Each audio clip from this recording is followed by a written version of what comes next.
everyone! How are y'all doing? That's about every opening that I have every morning when I do my Facebook Lives for work. So I figured that'll work for this. If it works, it works. Exactly. Well, y'all know me, Katie. Y'all know Brandi. Say hi. Hi. Oh gosh, we're so happy to be back. We're so glad everyone had such a positive reaction to our first episode. That was admittedly kind of all over the place. I know, but like it does this so good. Like I feel like I just ate some chicken noodle soup after everybody being like, "We love it," and I'm like, "Oh yes! Oh my gosh! Look, we already have a viewer. Greetings, all awesome people. Hello. Thanks for joining us. Oh, are you in store for a treat? So, welcome again to the Order of the Blue Lotus. Totally Brandi, like awesome naming choice. I mean, I'll try. I love it. Oh my gosh. So we are going to have a blast here. This is going to be a fun series. We're going back and we're traveling through Avatar. And I'm hoping anyone who's viewing might have gone through it already, either in childhood or in the past, how many, 15 years it's been out? Something like that. I try not to do the math. Yeah. So hopefully if y'all have already seen it, you'll be able to enjoy even more. If you haven't already seen it, pause and go watch it. We won't be talking spoilers initially, but we'll let you know when we do, because there are some fan theories that we want your opinions on. Pretty interesting. Oh my goodness, we have a lot of people. Louise X Sparrow, hello. William, great day. Ma'ams, love it. Oh, so Brandi, seeing as it's the first episode, we got to start out with the promo. Yes, I'll promo. I don't know if it's the promo that was on Nickelodeon, but throughout the internet, we have found at least something that resembles a series promo. And it looks pretty cool in my opinion. Like, yeah. It's enough that you get the gist of it if you've never seen it before. And if you've seen it before, then you're just like, oh, wow. Really? It also gets like those early 2000 vibes that we're all after. Oh, for sure. And of course, it's in that old box style. Yes, the ratio aspect is chef kiss. Oh, no. It went to 107 facts about Avatar. No! Go. The drama is real. There we go. Gosh dang. I need a better computer. There it is. Okay, everyone. Let's, if you haven't seen this before, I'm interested to see what the viewer reactions are, or the people in the comment section. But here we go, the trailer.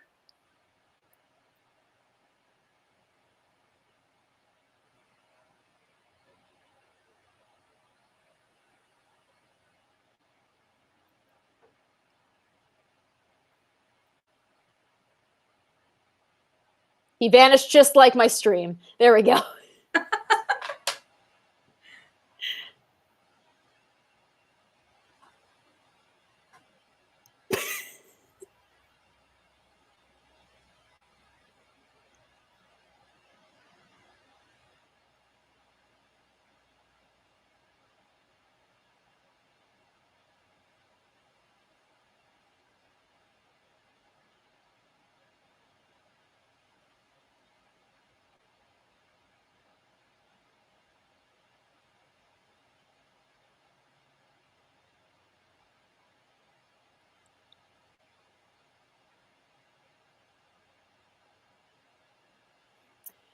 So, obviously some differences there.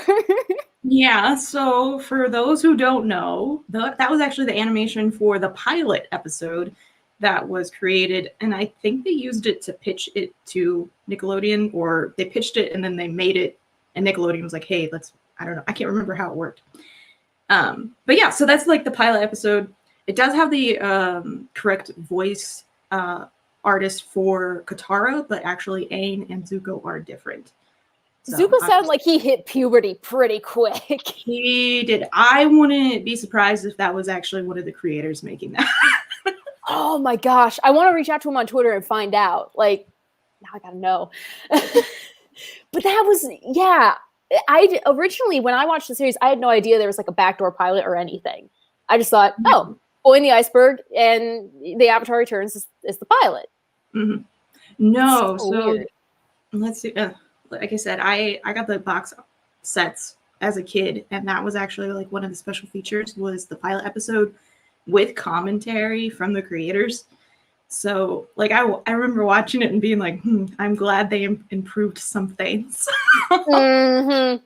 Yeah, I think it's available for free on YouTube, if I'm not mistaken. I think so, yeah. We might have to do a review of that someday. Oh, let's see. There were more than 3 scenes better than the show, but that was cool. There was some cool. I like the colors in the promo. They're very orangey.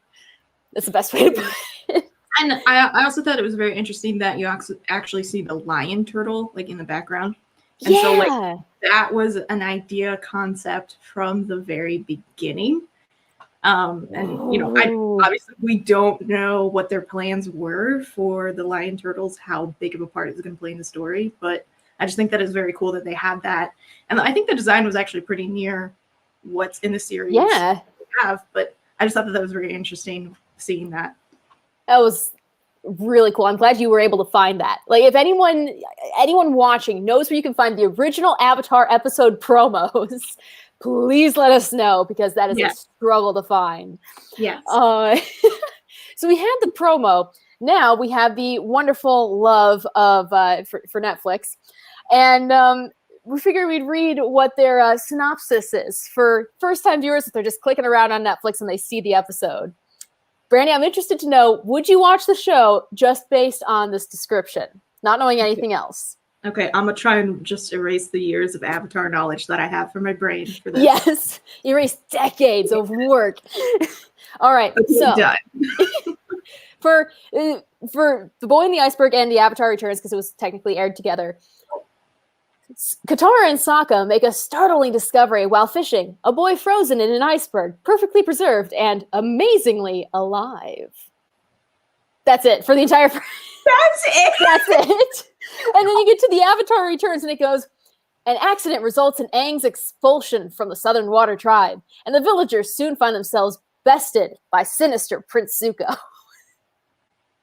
At least the second one's a little bit better. Yeah, it's like, who the frick is Katara and Sokka? How? I don't know. Like, if I were a new viewer and I just read that, I'd be so confused. Like, if you didn't have the art. Like, I get the art is a huge draw, but like, gosh dang, Netflix, you can do better than that. Yeah, I feel like it leads too much to the imagination, and it's just kind of, I don't think it does any justice to what the show or even the episode has to offer. I guess they were just trying to be vague and being like, you know, go to watch it to find out. But yeah, come on, it's 22 minutes. You can do this. I think I would need a little bit more bait before I was like, let's go. Oh yeah. Oh my gosh. Yeah. I at least need a toy brand release to know that this is a solid series and I need to watch it. Like, I feel like that's what Funko Pops generally do. Like, if they make a Funko Pop of your show, people will take the time to actually watch. Yeah, exactly. Oh, I love it. So we had the promo, the episode synopsis. How do you feel about just jumping into the episode and talking about some of the things that we like? Yeah, let's just go for it. Yeet, as the children say these days. Wasn't prepared for the yeet. That was a shout out to the OG Jessica Burns, in case she just randomly watches. But we have to first open this up and take a look at how this all started. Also, we have to talk about William's comment because Brandi, William agrees. So we already got people on our side. Yes. Oh, I love it. So we open up and you got instant establishment. You have Sokka and Katara. Clearly brother and sister. Like, we both have siblings. Pretty easy to see the sibling dynamic. Pretty easy. And that's what I actually wanted to talk about was this sibling dynamic is so good in a cartoon. Because usually, like, if, you know, depending on, like, if it's a younger brother or an older brother, like, the siblings, they just bicker constantly, and you're always questioning if they actually like each other or some type of love. But, like, this one, you can clearly see that Sokka cares for Katara, Katara cares for Sokka. And yeah, like, they get on each other's nerves, but they don't let that get in the way of their relationship. Mm-hmm. And so I feel like that is very real. Or at least Yes. that's my experience with all of my siblings. Yeah, exactly. No, like it always when you're this age, like Aang's 11, right? Or no, 12. Oh, my nerd card was almost revoked. Good save. Good save. Oh boy.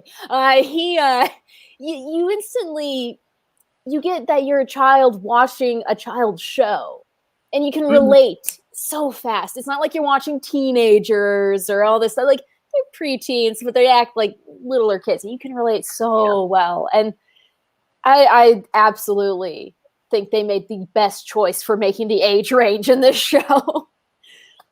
Yeah, so Katara is, I believe, 14 and Sokka is 15. It could be That makes wrong. sense. Yeah. My nerd card He's might old. be revoked. But no, I think that it's a really nice range of ages. And then also, like, I feel like they really balance that I'm a kid, you know. I mean, the first thing Aang says is, will you go penguin sledding with me? Yes. And so you're just like, oh, he's a kid. He just wants to have fun.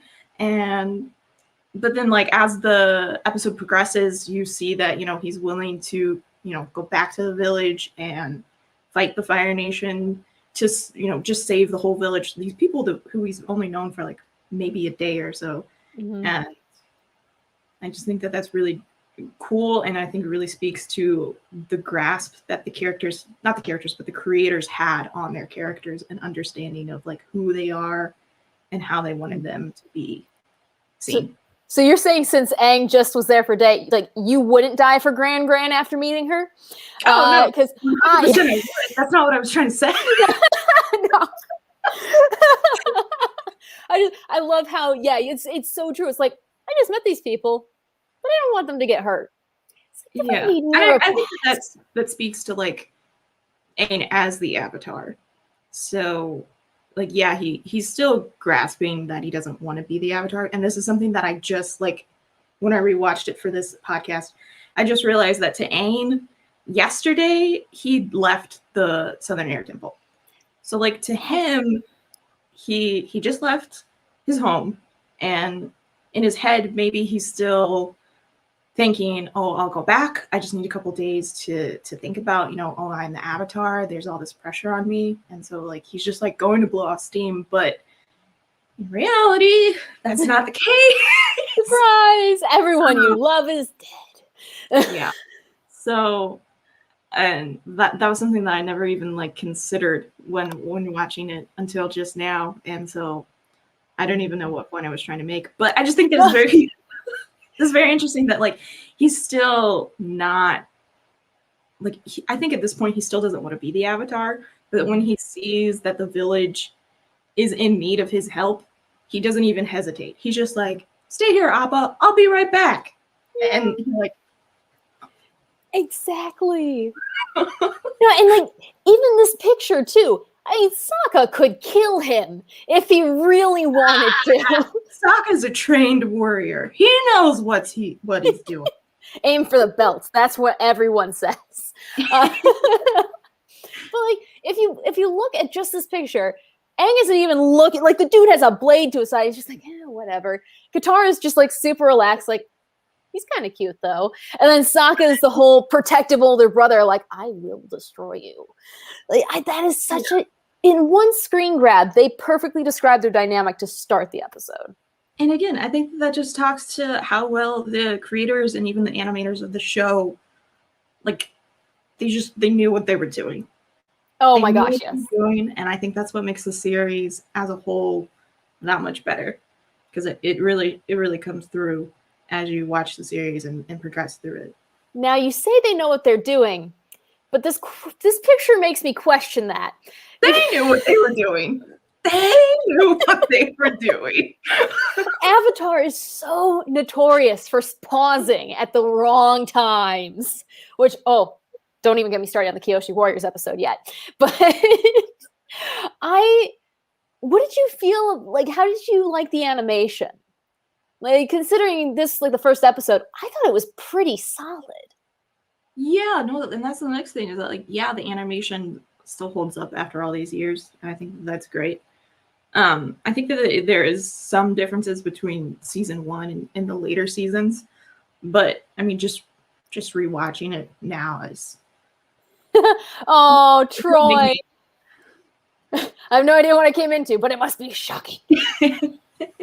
Yes, we're talking Avatar: The Last Airbender, and Troy, you definitely need to check it out. It's on Netflix. It's amazing. Oh my gosh, we have a lot of people commenting. William, no, as a WTF moment they meant to portray. They knew what they were doing. Yeah, well, I think this is it after like he sneezes and flies like 10 feet in the air and lands back down? I think it's like right when they see Appa. Oh, okay. Like, I think in Sokka's brain, he's like, first off, monster. Second of all, dinner. Thirdly, monster. No. He's like, monster, dinner, new shoes. That's yes, it. Exactly. Oh my gosh. He's like, that would be so nice.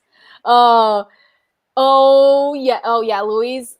Absolutely love it. Also, Troy. No. You do not need to watch the movie from a few years ago. Recognize. And there was a movie? What? I actually, when I was looking it up on Netflix, I typed in Avatar, and for a split second, the animation showed up first, and then it put the movie first, and I was like, guess I'm deleting my Netflix account. That ain't right, man. That ain't right. Not at all. Yeah, don't even bother. Go see this original, because the animation, if the animation doesn't sell it, the story does. Within the first 5 minutes, you're pretty much hooked. Yeah. And so, progressing along with the story, if I can actually get my computer to load. Oh my gosh. I believe in you. So, yes, there we go. There it is. So, we're also introduced, we have the first three, Aang, Katara, Sokka. Then we got Prince Zuko, the angry teen, the angsty guy who would probably hang out at a Spencer's in the mall. Like, you know, that classic firebender move. And he sees that light from Aang. When I was a kid, I was like, how does he know? It could have just been a neighbor setting off fireworks. I watched it around the 4th of July. And like I was like, how is he so for sure? But going back and watching it now, I'm like, oh, wow. Katie was stupid when she was however many years old.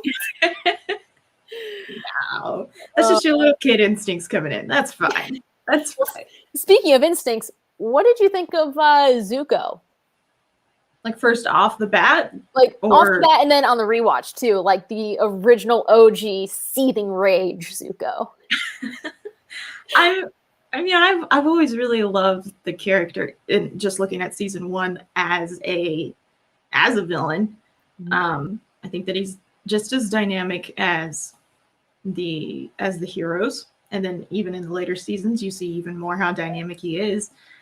But I've always liked the story of like I just have to capture this one person and I get everything that I want. That's like his whole life, is just capturing the Avatar, and he just goes 100%, probably even over that. Yeah. And like that's just his whole life for, let's see here, when does he get banished? Maybe like 14? Gosh, yeah, I think it's 14. And so he's for 2 whole years, he's just been wandering around trying to find this guy. And just, I mean, this is your first introduction. Like, there was no other scene. He just sees this light. He's like, that's what I'm looking for. And he goes. Set a course for the light. and it just sets up like that determination that Zuko has. Mm-hmm. Yeah, well, that's the thing too, is like you instantly know, first off, like, you know, the dark color theme, he might be a baddie. That pointy little spear in the back looks like a baddie vibe to me. But shaved head ponytail, that isn't giving you villain vibe? That is true.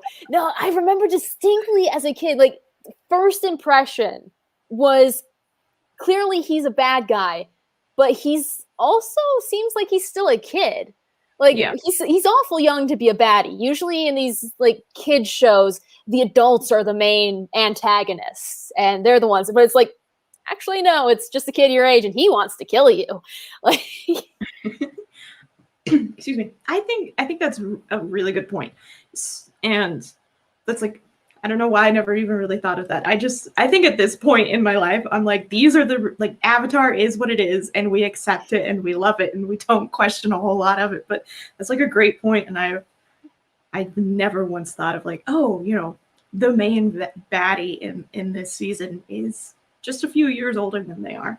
Exactly. No, and I hadn't like thought about it for a while. Like it was one of those things, I initially thought of it, and then it just when we were doing the prep for the podcast, I was like, oh my gosh, that you don't see that. I can't think of another show where you have kids facing other kids. Like Danny Phantom, you had Vlad Plasmius. You have, well, gosh, I just love how quickly you pulled that out. Yeah. Like, you have that on the back burner simmering. Oh, yes. My little shrine in the corner that no one can see. Totally, yeah. It's always on my mind. But it's just that dynamic. And it's nice to see something fresh. And even, like you said, you just thought of it 10, 12, 15 years down the line, you can still find new things about this show. That's what Reddit's for. And that's what's so great about this show. Like, as a kid, we watched it because we were like, yeah, for me, I love superheroes. And so this was giving strong superhero vibes. So I was like, I subscribe to this. And then over the years, throughout me watching it, I've just watched it because I'm like, I just love the show so much. And every single time, I love the show more. And now that we're like putting our spectacles on and analysis and like analyzing it, there's just more and more and more that you can find. Oh my gosh, yeah. And I think, what was it, Louise? You mentioned the book. Where is it? The making of / art book for the series. I need to get that. I know. I need to get it as well. Let's just get like a 2-pack. I don't know if Barnes & Noble does that, but we'll split it. Half time, like a month with me, month with you, sort of deal. Oh man, shipping is gonna get insane. True. Hey, this show had me shipping a lot, so it just metaphorical and literal now. Oh my gosh, what a beautiful segue. Yeah, no. Not good with them. Clearly, as I'm struggling to find the next picture and just talking and such. Where is it? There it is. So I wanted to point out this picture because this is pure joy. This is just pure aim. It really is. Also, got a shout out to JJ. How's it going? Thanks for joining. We're all doing great, and we are ready to talk about Avatar. So if you've seen it, comment a bunch. If you haven't seen it, go watch it and then comment a bunch. But he gets to the Southern Water Tribe. And for me, when I originally saw this, like, not originally, when I rewatched it, there we go. I thought to myself, he doesn't seem to be questioning why there's such a small group, or why there's like a guard tower and why there are no men or any of this. He just is like, okay, just going with the flow. And I don't know about you, but that always felt weird. Even like now, it feels kind of weird. That is extremely kind of weird. But I mean, again, he's 12. But something that I had kind of noticed was like, so like the tribe that Katara and Sokka are from, there's like only women and children because all the men are out fighting in the war. And I was just thinking, and I was like, why did this why didn't they leave like 3 men behind, or like maybe some like people that are just slightly older than Sokka? Yeah. So just like from a tactical standpoint, it don't make a lot of sense. But that's fine. I'm not gonna pick at that too much. But maybe you know what? We need everyone on this ship. We have 6 oars. We're taking all 6 men that we have. I know, right? It's like if you're like 16 or above, get on this boat, man. It's time to go kill some firebenders. Exactly. So I don't understand the tactics behind that, but I like how hard they're going. Exactly. It's like, you know what? We're just gonna make sure that everyone's safe and sound, and you guys just do your own thing for however many years we're gone. I think it was like what, Sokka was a kid when they left, so like a little kid. So it must have been like at least 5 years. Yeah, I don't know the answer to that. That up. Yeah. I'm gonna have to find out. Yeah. But yeah, no, they've been going for quite. I wonder if they say it somewhere and we're just not thinking. Probably in one of the flashbacks. Yeah, wait until we get to like Bato the Water Tribe or something. Yes. And like, what is that, like episode 15, 16, 17 or whatever? We'll just keep on going on. Put a pin in that question. Yeah. I can't find the picture that I was going to transition to, so we can just talk about it anyway. The Fire Navy ship that Katara and Aang go and explore. Freaking bad omen right there. Like, we talk about the art, and of course I don't have the picture for it, but that is such an easy way to convey evil to children without saying, oh, that's the evil ship, we aren't allowed in there. It's like, well, and then like also the music in the show as well does a lot of great work telling you not so much like how to think, but just like how to feel. So I think like the Fire Nation, it's kind of, I'm not musically but inclined, but I'm gonna try. It's like it's like doing it or something like that. Like it's menacing, and you're just like, ooh, it's bad. And you get like the joking scenes. It's like, all that. You nailed it. I know exactly what you're trying to do. Just, ow, that hurt. Any Avatar fans know. Oh gosh. Let's see what else we got. We got a lot of people in the chat right now. Thanks, chat, for chatting it up. Let's see. I'm old. I love the show at Troy. It's like it was cool. Love the spelling of cool. I mean, just because of I got busted and they still love me. Hey, 48, go for it. You could be Grand's age and still enjoy it. This is true. Exactly. Or you can be. Yeah, exactly. You could be Aang's age. You could be 112 and still enjoy the show. And that's the beauty of it. So we mentioned the Fire Nation ship and how really that's our first look at the true evil of the Fire Nation. Yeah. And remind me, I have a fan theory about it, but go ahead. Well, I was gonna say, I don't really think that that's like our first impression of the Fire Nation. I felt like the intro does a lot for. True. And I feel like the intro sets up the stage for what's going on, and that way, when you do see Zuko for the first time, you're like, oh, he's Fire Nation, and that's like within a couple minutes of the show, you've already established like bad guy, and that's just from the intro in itself, which again, another great storytelling. Exactly. It's a story within a story, and they put 100 years of context into a minute. I know. A banger of a soundtrack. It's fantastic. Down, down, down, down. Oh my gosh. I've seen someone do all the sound effects now. Yeah. I'll get an electric guitar, just rip it out.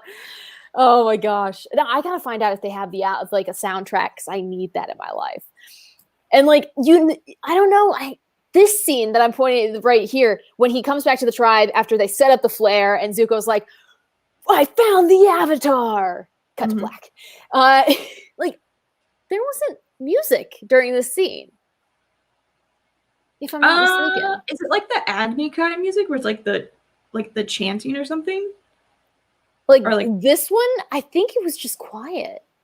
It could have been. I'm not sure. I'm gonna have to go back again. You can watch it 5 times in a row and you'll never get tired of it. Exactly. But like, the dramatic use of music in this show really, really sells it all. It binds it together in a way that you don't notice it until you realize, oh, this is actually really good. And how did I not notice it? That's how good it is.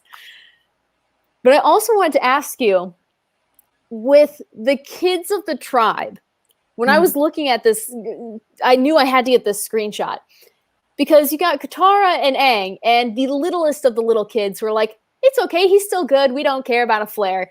And then you have the elders, probably some of the kids that Sokka's training, on the other side. And I feel like that really shows the divide between optimism and youth and living in the world and realizing what's happening. You're blowing my mind over here. Look at you getting that symbolism. I'll tell you what, this whole life experience thing and rewatching shows, it's actually good. No, that's a really great point. Oh. I probably never in like 100 times watching this would have ever just been like what you just did. This is like a classic if you were to make a college course and you wanted to have everyone psychoanalyze a show. Pretty much. This is the Psych 101 presentation. Like, let's go back in time. Let's do it, guys. Oh, yeah, exactly. Oh, there we go. Troy, jump to another stream. Thanks so much for joining. Oh, love seeing you in the chat, Troy. Thanks. Oh, man. So, yes, we have the instant divide. It's like, I think he needs to leave. Like, the whole crotchety old woman. I mean, Grand's got to be over 100, right? I don't know. Her skin just looks 100 plus. I know there isn't moisturizer. Down in the South Pole and see how good you look. True. True. That dry air. I don't even look. Oh, see there's the real kicker right there. Yeah.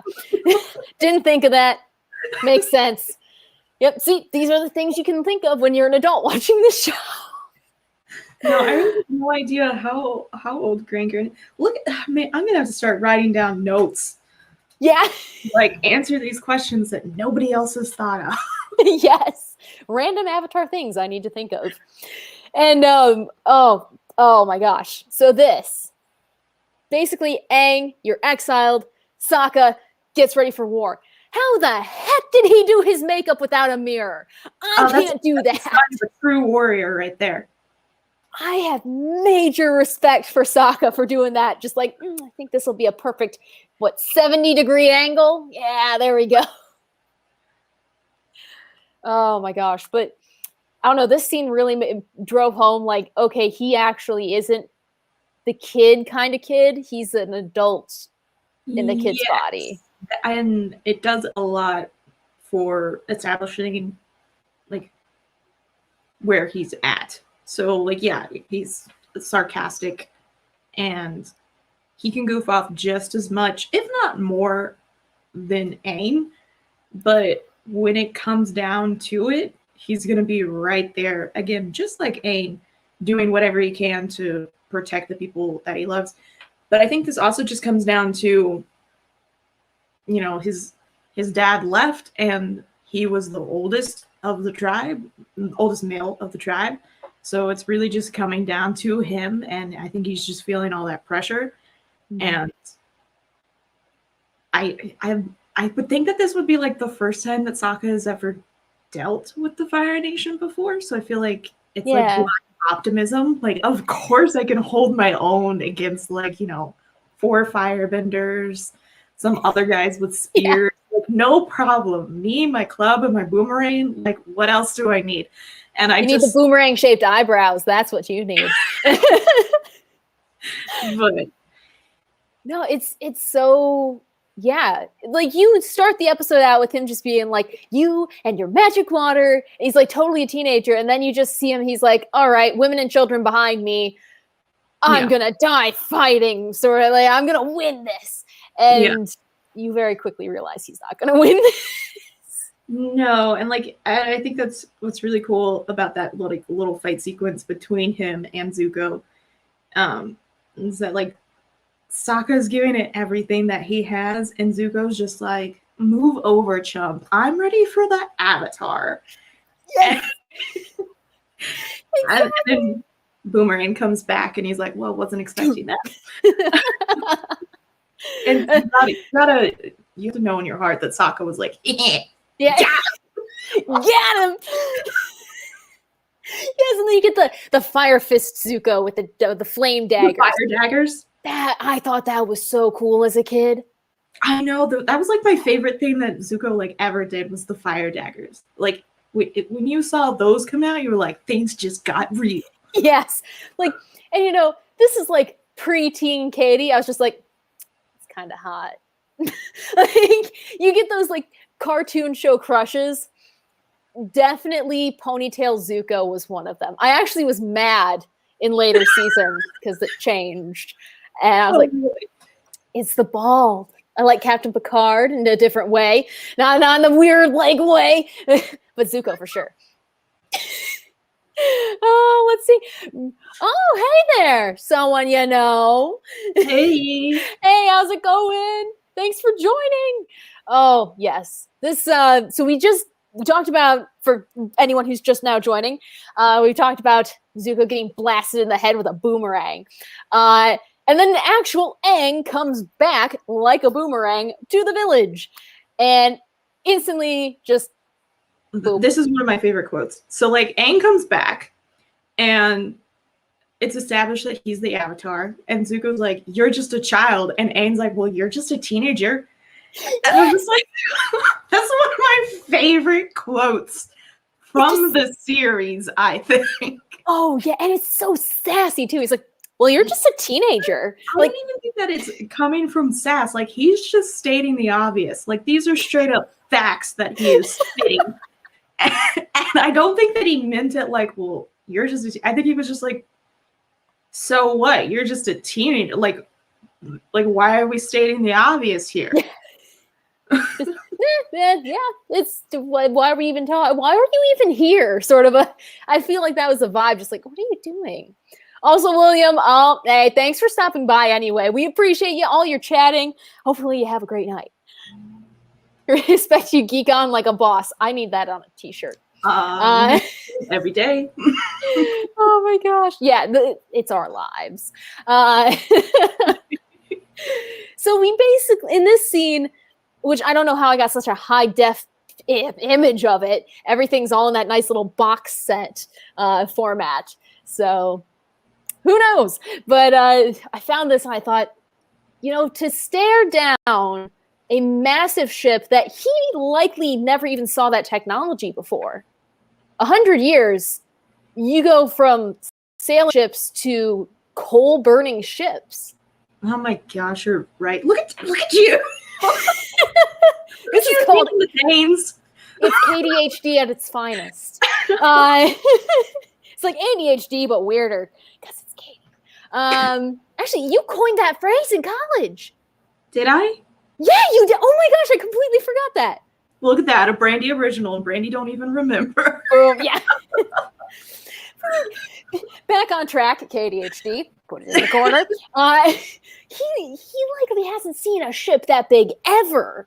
And you just have a militarized force. If I were a little kid and they were coming to look for me and I saw that, I'd be like, and then die on the spot. Just like, well, guess I'm not winning this. And that's the difference between you and the Avatar. Exactly. I'm a background character. But there we go. Another t-shirt. This. Yeah. But like, I don't know. This was really the moment where it solidified for me, like, okay, he's a kid, but he's not a kid. Just like with Sokka, he's a kid, but he's not a kid. Yeah. And I think that this is, I don't think that this is so much like, oh, I'm the Avatar, I have to do this. I think this is just Aang. Like, yeah. It's just something about him where he's willing to do what needs to be done. So if you're looking for me and I'm here and the other option is you hurting people, I'll go with you any day of the week. Yeah. And I think that also just comes down to like the way that he was raised as an air nomad. Oh my gosh, we're gonna have to take a deep dive into like the nomads and all the different kingdoms and their belief systems and philosophical debates. I have a philosophy teacher who actually probably would enjoy that. Might have to reach out. Right, so let's write it down. Yeah. Oh my gosh, but we see one of the scenes here that actually scared me as a kid, which was click. I need a computer. If anyone has a computer suggestion, a brand suggestion, put it in the comments, please.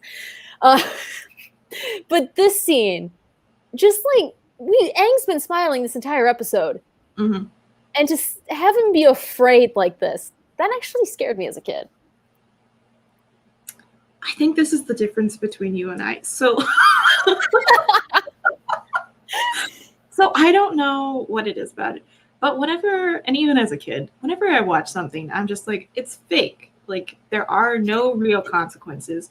And like, Reality's an illusion. This is just the first episode. They're actually not going to hurt him at all. Everything's going to be fine. And I do that when I watch literally everything. I do it now. I know the tropes. I know what they're trying to make me feel, and I'm not falling for it. I'll tell you, if you want a show that makes you rethink your choices in that whole thing, Dark Matter. Crust issues. Holy cow. But you're right. Kids' show probably wouldn't knock off a character. Especially the main character. But yeah. I'm glad that you had that experience. Like, I think that's important. The show did what it was supposed to do. I'm the robot. No, I'm naive. Oh, and you know, it doesn't help that the Fire Nation, they have like the skull masks. Yeah. I really want to cosplay that now. All right, let's make it happen. Like, just walk to the grocery store nowadays and just wear the Fire Nation outfit. Yeah, let's do it. Let's make a whole video about it. Yeah, let's go. That could be a movement. Just people start dressing up as air nomads and waterbenders. Get a couple of Earth Kingdom people. They just have pocket sand. Just we can have like whole legions of the 501st everywhere, from like people dressing up as clones or stormtroopers. I think we can accomplish this. It's time for it to happen. Mm-hmm. I think so too. And also the 501st, total random side fact, the police chief in town is Darth Vader with the 501st. And I didn't realize that. And I met him at a little mini parking lot convention at our comic book store. And apparently, that's the entire police chief right there. Nice. I loved it. Nice. Oh my gosh. So that was another Katie side quest. I'm glad that we achieved it. Yes. Oh my gosh. So, and then we get to this scene. I love the scene. I love the fight between Aang and Zuko. And I feel like this is the moment where Aang's just like, okay, this is not the world I left. But like, you skipped like something so cool in the hallway. So like, he's being escorted to his cell or whatever, and he's in between two firebenders. His hands are tied behind his back, and he's just like, I bet you guys have never fought an airbender. And they're like, silence. And he's like, and he escapes. And then like, he runs down this hallway, and there's just like more and more Fire Navy soldiers, and he's like running around trying to figure out what to do, where his staff is. And that's again another one of my favorite all-time scenes, is just Aang in between two firebenders in a narrow hallway, and he's like, but you fought me before. And they're like, what you gonna do, 12-year-old? I bet you in the back of their head they're like, go ahead, make my day. And then it's on. I immediately, it's so bad. But when I saw that scene again, I was like, he wasn't 6 feet away. He wasn't wearing a mask. That dude's got COVID. It literally just whoosh. It made me cringe. And I'm thinking I'm going to be stuck like this for the rest of my life, just cringing. Oh, 100%. Yeah. So that's totally why the scene just blew past me. I was just like, all right. Well, I mean, I wasn't thinking about that. I was just like, this is my favorite scene, and I love watching it every single time. And the air scooter, where he's just like, corkscrew down the hall. Beautiful animation. Oh my gosh. Beautiful. And then, of course, he escapes, but doesn't escape yet. And then he tries to escape again. And that doesn't go so well. No. Like, you got Zuko doing the whole, and jumping off the ship. Talk about how long Zuko can jump. Dude is like an Olympic long jumper. Man, has some thighs. Oh, You know, what I mentioned earlier. It ties back in. I will for future reference to not mention something like that, but whatever. Exactly. Oh my gosh. Oh, here we go. Hey, William, welcome back. Also, Mr. Miles. Hey, nerd. Loving the hoodie, by the way. One of those that hoodie on my bucket list of items to get. Stimulus check. Use it for reasons that weren't intended. So yes, you got here just in time, Mr. Miles, to talk about the basically climax of the entire premiere and pilot is Aang unlocking the Avatar state now for the second time in his life. Yeah. Which I always thought as a kid was weird. Like, I never considered him going in and like being in the iceberg for 100 years as being in the Avatar state. But I don't know why I was stupid. But yeah, so this is not the first, this is the second time. That's got to be disorienting. You have a mystical power and you're just like, I don't know what I'm doing. Yeah, and I mean, even when in the Avatar state is like over, he like collapses, and Guitar like rushes up to help him and stuff like that, and he's kind of a little disoriented. But yeah, this is his second time using it, and then I don't think he uses it. Oh no, he uses it in the next episode. Never mind. Well, that's out of rage. This was a life-saving necessity.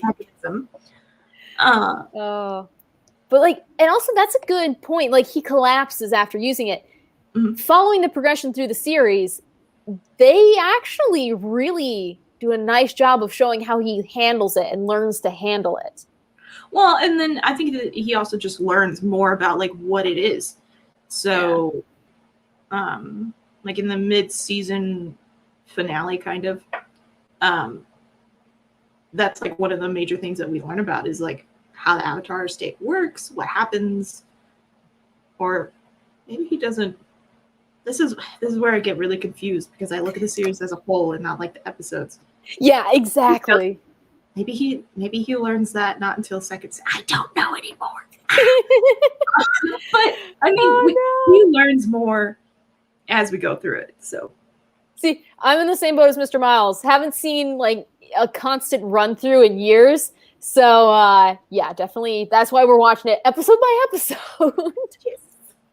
Also, Legend of Korra, we're going to have to address that at some point. And, the potential of the Avatar universe. Mm-hmm. Avatar Cinematic Universe will be better than Marvel. I'm putting a pin in that. Books. They're like kind of okay, and then kind of not okay. But Kyoshi is my favorite Avatar, so nice. Oh, so you like violence too? I got thoughts about Kyoshi. She ain't that violent. Yeah, she's just misunderstood. Exactly. Exactly. I mean, she did flat out murder a guy, but we did not. We digress. Yes. But we end the episode with that Avatar state, with Zuko getting his butt kicked. And I don't know why, but I found that hilarious. Just like knowing the whole, you just got beat up by a 12-year-old. I like that, but like also like, so he gets like knocked off the ship and then he's like climbing back on and Sokka's going to like grab Aang's staff and like they're right there. And Zuko grabs onto the staff and Sokka has it. And then like we have like that classic, like this is still a little kid cartoon moment where Sokka's like poking Zuko in the head to make him let go. And you have like these bouncing noises like boing, boing, boing. And he like, knocks him over. And like that's what really renders Zuko out of the fight. And again, the fact that Sokka actually wins his first battle. Yeah. Pretty awesome. I think he even said, that's from the water tribe. Yes. Shade. Water tribe. Oh my gosh. Yeah. And that ties it all together. Like, you just covered genocide, war, I guess abandonment a little bit, and like taking on adult responsibilities, and trauma freaking Zuko and his trauma. All of that in under an hour. Yeah, like 45 minutes. Check it out. And in the envelope of a kid show. Like, that's why we'll eventually do DuckTales here. But that's why I like the new DuckTales, is because it reminds me of Avatar in that it does adult themes and adult stories in the wrapper of a kid show that's pretty and colorful. Nice. But, like, I think the note that this episode ends on is, so, like, they're on Appa, they're going to the Northern Water Tribe, or they're starting their journey to, and Katara asks Aang, why didn't you tell us that you were the Avatar? And he just simply says, I never wanted to be. And you're just like, oh, that's heavy. It really is. Heavy. I never wanted to be. 5 words. Death punch. Break your heart. Yep. You're like, oh, you poor baby.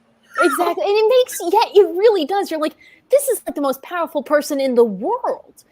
Yeah. And you feel bad for him. And it's just, you're feeling a lot of complex emotions for it being a kid show, one episode in. Yeah. Oh my gosh. Let's see. Mr. Miles, there is no movie in Ba Sing Se. Yeah. I have a feeling Miles, I saw it in theaters, okay? Like opening night. There is no shame. We all bought into it. We all fell for it. What's important is that we recognize that it was crap. I saw someone do like the end battle between Obi-Wan and holy crap, Anakin. I keep wanting to say Darth Vader. I was like, that's not right, Katie. I didn't know which way you were going. Yes, that last scene was just, I hate you, and someone superimposed the Avatar fandom and then the movie on Obi-Wan. It's like, it's true. But it bonds us. It brings us all together. It brings us together. Even more. Mr. Miles. I'm sorry too. Oh, you know, the only person who hasn't said sorry, M. Night Shyamalan. Everyone else. Oh gosh. But yeah, no, that the ending where they're just like, first off, you get a map that's color coded. As a kid, I thought that was pretty cool because, you know, I just had the atlas in the back of the car that just didn't have, you know, all the states with different colors and stuff. It was boring. This is a fun map. And so you get a little glimpse at, okay, the Fire Nation has this island. There's a tan nation. There's a bluish nation.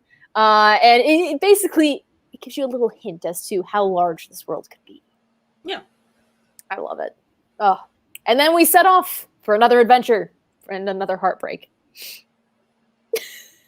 Mostly adventure. A little bit of heartbreak. I said mostly adventure, a little bit of heartbreak. But, you know, we keep rolling. Exactly. We keep rolling, and we just go episode to episode and enjoy every single thing about it. Also, this is true. This is the only redeeming factor of that movie. It is such a good movie to make fun of. We watch it I don't know. I feel like we watch it maybe every 5 years just to make fun of it. Oh. We get to keep a gallery together. And we have at it. Gosh, I want to do like a torturing review, just like of the movie.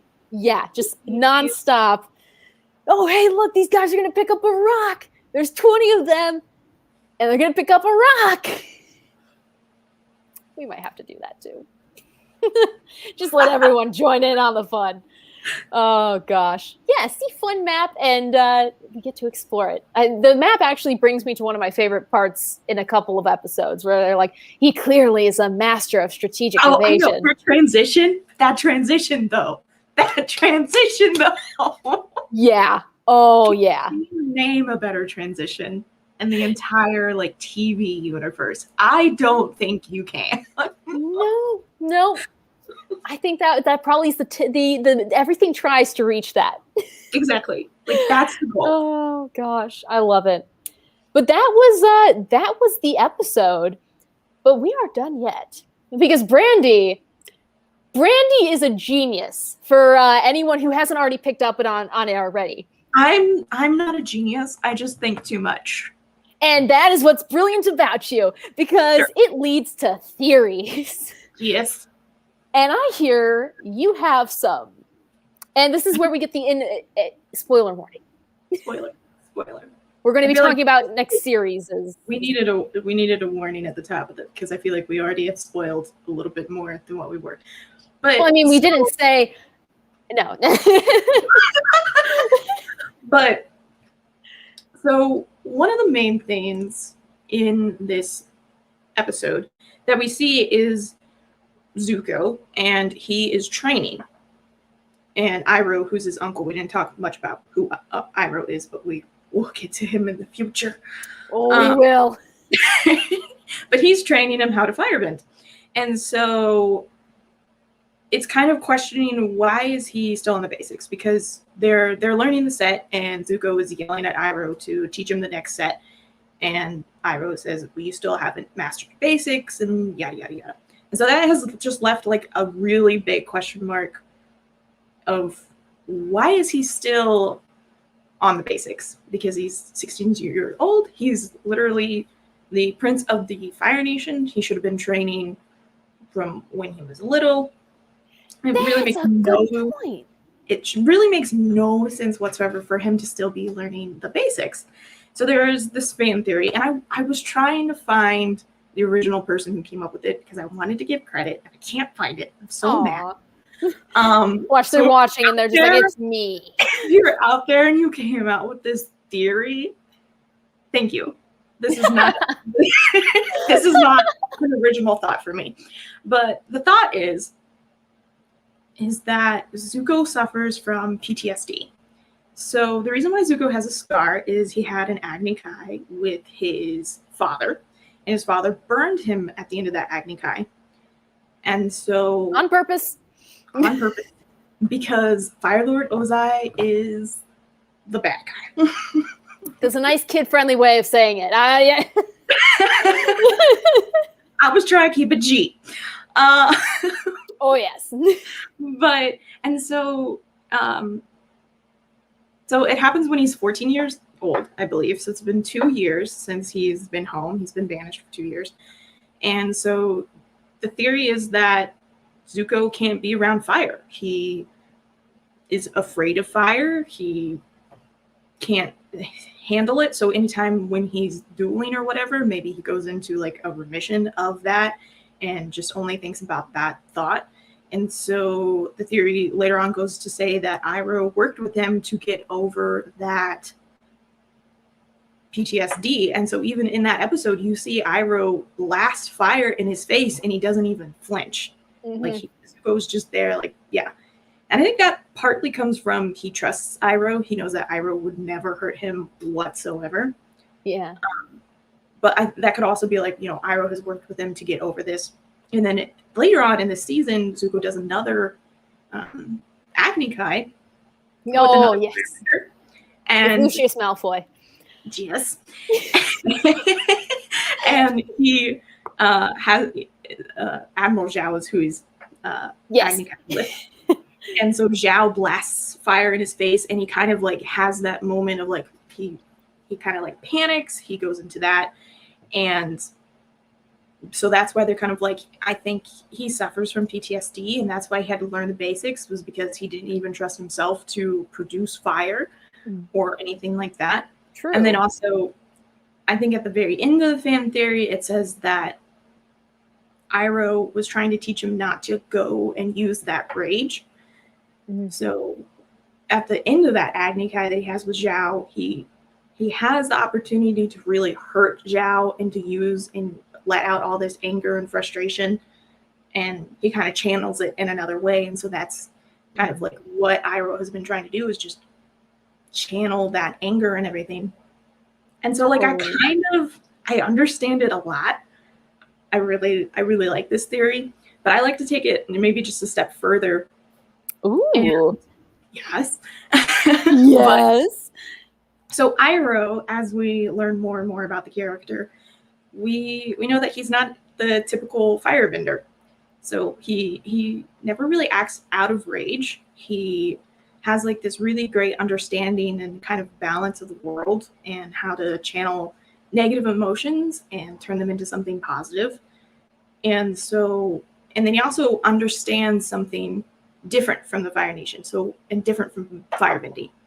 So he knows like the true way of firebending without trying to spoil it too much. Whereas, so kind of you. Whereas like over 100 years, the Fire Nation has relied on anger and hate to fuel their firebending. Iroh doesn't use those things. Mm-hmm. And so I think that's what Iroh has been trying to do is teach Zuko not to rely on those things, that there's a better way to do it. There's a better way to not rely on those things, because once you get rid of those things, you'll lose your firebending, which eventually does happen. Exactly, yeah. They're brilliant. The writers knew it all the time. That anger and frustration and hate, your fuel for your fire is gone, and where does that leave you? So that's what Iroh was trying to teach him. And what does he always say? Fire comes from the breath. Fire comes from the breath. Remember, fire comes from the breath. Yes. And so that's what I think Iroh is just trying to do. And so instead of like, and I also feel like he's doing like some Kung Fu master thing where he's like, instead of just like telling him, he wants him to figure it out for himself. Because if he figures it out for himself, that lesson will be more seated. Yes. And so I think that's kind of why he's on the basics, is he's trying to give him this new way of firebending that's better. And the only way that you're ever going to understand it is if you figure it out for yourself, unfortunately. You know, I like that a lot. And I think that's also why we see later on Zuko meditating in front of candles. So like you never see any other firebender do that. Oh. But he's meditating in front of candles, and you can see that when he like breathes in and out, the flames grow. And so I think that's just like the basics of how you use firebending instead of using hate and stuff like that. Like you're controlling it from your breath or from within, or how. I never even noticed that. That's awesome. But yeah, and so that's just kind of like quick little fan theory of why Zuko's still learning the basics. I see Mr. Miles is like, in martial arts, you never stop doing the basics, not learning, but keep in practice. For sure. But that made me start to think, you know, in the episode when Iroh's like, no, Prince Zuko, it comes from the breath. Like, maybe he's been trying to retrain him in the basics, but with the proper like it goes with yours, with the proper technique. Yeah. So that would, I accept that. I accept that. We'll put the Katie Cannon stamp on it, and we'll go from there. Oh my gosh, let's see. Now this, I hadn't considered this. You know, his father said Azula was born lucky, Zuko was lucky to be born. It would make sense that she would be trained more. Yeah, but I mean, it comes natural to her, and maybe that's just like she's more tapped. She has more of those negative emotions, whereas Zuko was kind of caught in between. He saw his mother and how, like, his mother just isn't really like the rest of the royal family. Like, she's just kind of like, she's got good vibes, you know? Yeah. Yeah. It's like, she's nice. And then Azula just comes out of the womb with a knife. Like, I'm ready to kill. Like, and so I think that is maybe, it kind of explains why Azula was so great, is the teachings that the Fire Nation use are anger and frustration and all that stuff. And so Zuko just doesn't really have it. He's kind of caught in the middle, and I think that's why he struggles to be as good as Azula, to understand that. And then, you know, whereas if he was being taught the correct way or the proper way, whatever you want to call it, maybe he would be better at it. Who knows? True. Oh my gosh. That just got so deep. Didn't it? Let me remind you, this is the pilot of a kid's show. It's the first. It's not the pilot. That's the first. Well, the first. Yes. It's, oh my gosh. Also, I want this to be a thing. I need to put that on a t-shirt. Katie Cannon with a K. All right. We'll have the Katie Cannon and the Brandi badge. Okay, well, I did not sign off on the Brandi badge. I feel like we could still workshop it, but, you know. Okay. We'll have it for the next few shows.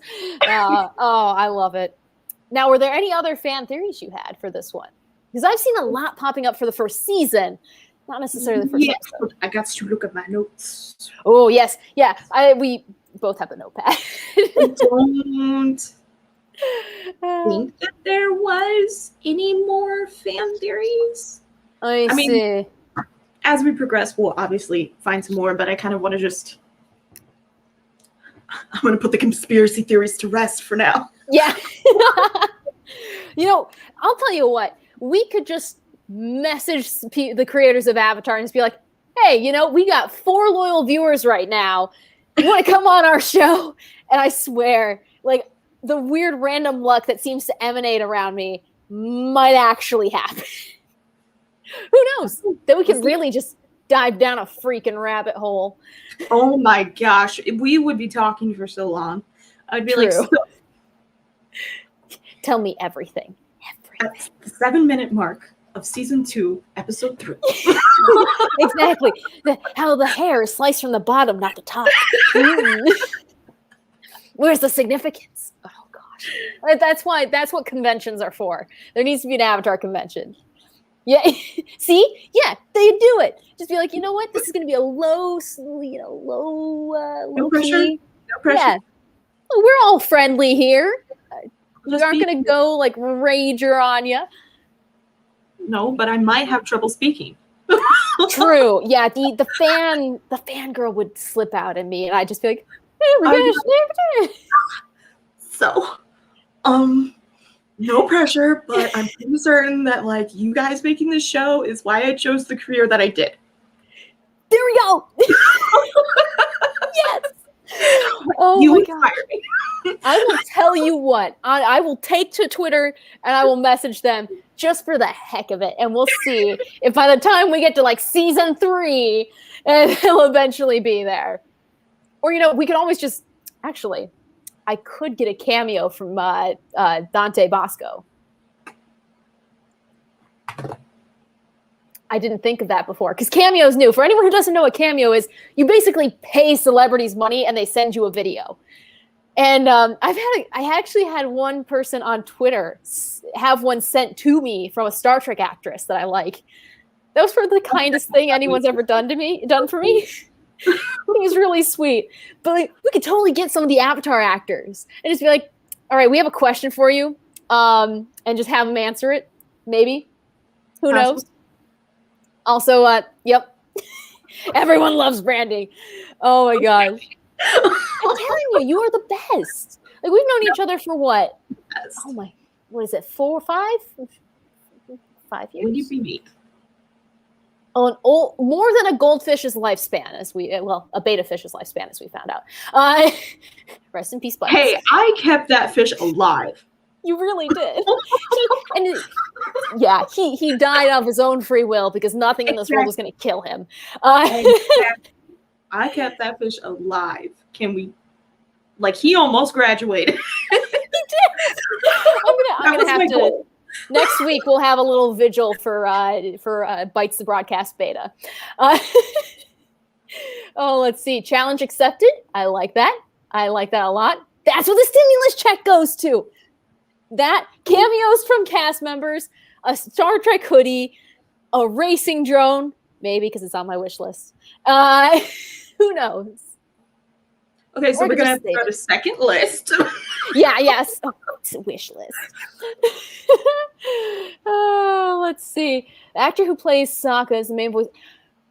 We actually have you seen The Dragon Prince on Netflix? I have not. Listen, there's a whole thing of like shows that I need to watch, but you know what? I just keep rewatching Avatar. I'm sorry. Yes. Go back to what's comfortable. It's a traumatizing show when you realize what the base themes are, but it's safe. No, I just rewatch the same stuff over and over again because it brings me joy. Yes. Yes. Oh, it's so true. But if you do ever watch The Dragon Prince, I've seen one clip from it. And it is the voice actor who plays Sokka. He plays another guy in the show. And there's this like boomerang shaped thing. And he goes up and he just goes, boomerang? And you're just like, I'm sold, guys. Uh-oh. Sokka! If I didn't have weekend plans, you know what I'd be doing. Oh my gosh. It's so cool. So cool. And yes, Brandi is a cool person. Completely agree. Stop it, guys. We have the best. Just as cool. Oh, Katie's just as cool. If not cooler. I'm pretty nerdy. yeah. I'm not so much cool as I am weird. And weird's cool right now. So I'll take what I can get. You trending, girl. You trending. I was gonna say, let's take a quick moment because my phone has been nonstop blowing up. 851,000 views on my "If Snakes Had Nipples, Where Would They Be" video. For anyone who's not aware of it, go check my Twitter. Brandi had a little help of inspiration. It's a collab. You should take some of those views. You got that. No. It's all you. It's all you. Oh gosh, I We're just haven't. watching your way. Yeah, I see. Some people rewatch The Office. We rewatch Avatar. Yes. It's safe. I like it. Great phrase, comfy. Let's see. I did the same thing with the first 6 Star Wars. I watched them over and over. I'll tell you what. Yeah. Same. Yeah. Because you're more of a Star Wars buff than I am. Oh my gosh. We could. Don't get me started. Oh, there's one thing that I love more than Avatar, it's Star Wars. And if there's one thing that I love more than Star Wars and Avatar, it's DC Comics. And if there's one thing, no, there isn't after that. You are just the greatest. Oh my gosh. Having a friend like this, you think with a green screen, I know how to point, like this, who's nerdy and fun. You make life so much better. Find yourself a Brandi. Find yourself a Katie, guys. You find yourself a Katie, you're going to be pulled into some weird stuff, man. And that's what I love. Listen, already well established. All I do is I sit around and we watch the same things over and over again. But you look at me. I never would have done the podcast without you. So, oh well, I find yourself a Katie. You. And because a Katie will put you in interesting situations in your life, but those are like the best stories. So Katie might get you arrested eventually. Hey, never happened yet. Yet is the correct way to put that. Also, see, you're already everyone. Stop it! Yes. You guys gotta stop. That was the reaction. You guys are making me blush. Stop it. This is the best. I love this podcasting community so much. You guys are so sweet. Oh, there's nothing wrong with either. And yes, the snakes were cute. Yeah. Oh yeah. The snakes. I still believe they'd secrete it like a platypus. That was Brandi's idea. I'm putting that out for the universe. Mass Effect is better than Star Wars. I think she will fight you. She said Kyoshi's her favorite. Name a time and place, buddy. Mr. Miles, run! I will nurse you back to health, and then I will have a discussion about why Star Wars is better. I feel like that's a conversation that happens a lot at Comic-Cons. Like, meet me in the alley. Bring your new lightsaber. Oh, I love it. Well, I think that is about all she wrote with the first episode. Well, first 2 episodes. But we accomplished. It's incredible. We made it through our first official podcast that actually had structure. It's like we know how to produce something or something. Who would have thunk? And those 4 years of college has really paid off, didn't it? Exactly. But I figure, we talk about the episode, we talk about the theories. There's one little portion of the fandom that's not quite little, but it can definitely get weird, along with the theories, and that's the fan art. Guys, don't go on Reddit and look up Avatar fan art. Just don't do it. You don't want to burn your browser history, okay? But anyway, I found this really beautiful one, and I just wanted to share it because I absolutely love it. It's from, oh goodness, just to let you know, I have 20 tabs open for pictures, and I think that's why my computer might be dying. It's a very slow death. There we go. This one is on DeviantArt. You can follow Vicky93. There's the website. But I just thought the beautiful detail and the images and the glow, it was pretty and I liked it. So I thought I would show it with everyone. I mean, that might be new phone screen background. There you go. Which it's already Avatar. Yeah. I knew it was either Avatar, Star Star Wars or DC? No, it's usually Avatar. Oh, I love it. My desktop is Star Wars, though. I'll have to send you a picture of what my desktop is because I made it.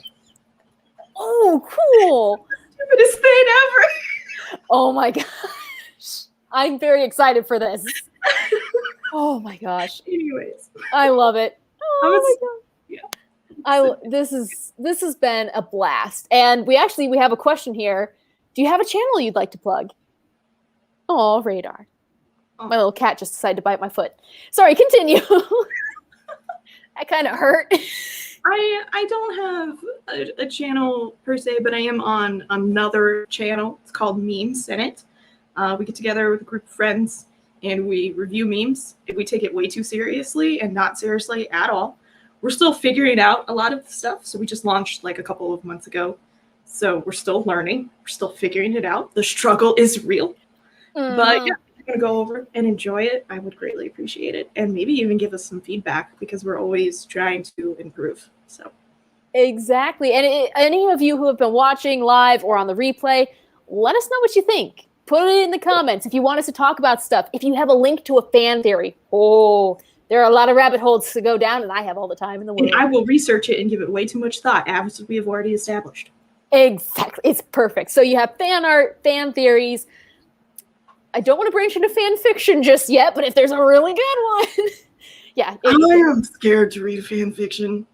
Oh, after my Reddit experience, I only surf when I search up Avatar on a private browser.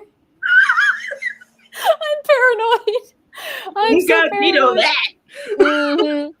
Oh gosh, yes. For anyone who likes Radar, who he is just out of arm's reach, I'll have to pull him up here one of these days. I think he's going to go and dress as an Avatar character for Halloween this year because that's what I want to do for Halloween. So he'll be my little furry appa, which doesn't make any sense because he's a brunette. So, well, actually, no, he's a buff. I'm more of that brunette. Conversation is moving away from us. Yes, it has. Well, that's what you get when you podcast for over an hour. That's incredible. But yes, thank you to everyone. JJ, you subbed. That's awesome. Yes, thank you. Thanks so much, everyone. And like we said, leave a comment. Let us know what you want us to talk about, potentially going into the next episodes. And send us your fan fiction, fan comics, fan theories. A little bit more of the fan theories and fan art than the fan fiction. You know, I need to be entertained somehow. Clearly, will dab in the mystic arts if we feel led. Indeed. Right now, we ain't feeling the movement. So. Oh gosh, yes, everyone, go check out Meme Senate. That's awesome. Oh, love it. All right, everyone. Thanks so much for tuning in, and we'll be back next week. Bye.